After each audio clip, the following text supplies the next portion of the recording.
Hello viewers, আসসালামু আলাইকুম।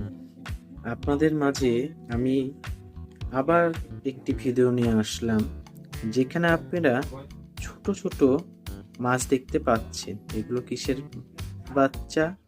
এগুলো সেই গাপ্পি মাছের বাচ্চা, এই যেগুলো পূর্বের ভিডিওতে আপনারা দেখেছিলেন।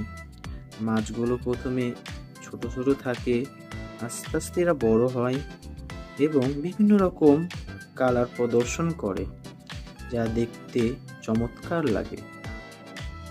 দেখুন, আমার এখানে বিভিন্ন রকমের এবং বিভিন্ন সাইজের গাপ্পি মাছ আছে, যেগুলো বড় হয়ে সুন্দর সুন্দর কালার হয়ে উঠবে।